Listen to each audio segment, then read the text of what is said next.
প্রিয় সহকর্মীবৃন্দ, আমাদের মনে রাখা দরকার, জনগণ শক্তিশালী না থাকলে জাতীয় ঐক্য শক্তিশালী হয় না। রাষ্ট্র ও রাজনীতির গুণগত পরিবর্তনের জন্য সংস্কারের বিকল্প নেই।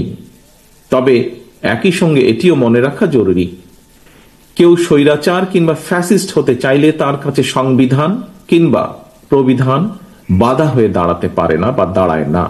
বরং রাষ্ট্রের প্রচলিত বিধিবিধানকে উপেক্ষা করেই কোনো একজন শাসক স্বৈরাচার কিংবা ফ্যাসিস্ট হয়ে ওঠে। সুতরাং রাষ্ট্র এবং সরকারকে স্বৈরাচার বা ফ্যাসিবাদ থেকে সুরক্ষিত রাখতে চাইলে সুসংবদ্ধ বিধিবিধানের চেয়েও রাষ্ট্র রাজনীতির প্রতিদিনের কার্যক্রমে, নাগরিক জীবনের প্রতিদিনের চালচিত্রে গণতান্ত্রিক রাজনৈতিক সংস্কৃতির চর্চা অত্যন্ত বেশি জরুরি।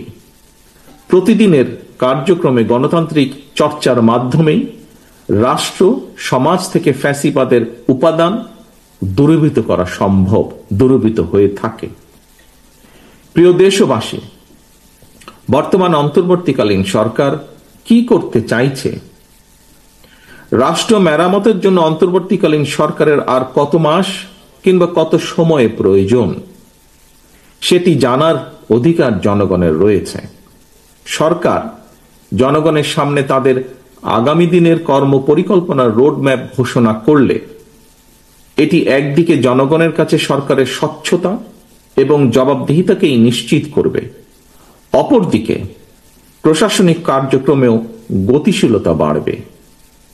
তবে অন্তর্বর্তীকালীন সরকারের আগামী দিনের কর্ম পরিকল্পনার রোডম্যাপ ঘোষণার কথা শুনলেই যদি উপদেষ্টাদের চেহারায় অস্বস্তির ছাপ ফুটে ওঠে, সেটি হবে অবশ্যই গণ আকাঙ্ক্ষা বিরোধী। সরকার তাদের সকল কার্যক্রমের মাধ্যমে জনগণের কাছে যত বেশি স্বচ্ছ থাকবে, জনগণও সরকারের প্রতি তত বেশি সমর্থনের হাত প্রসারিত রাখবে।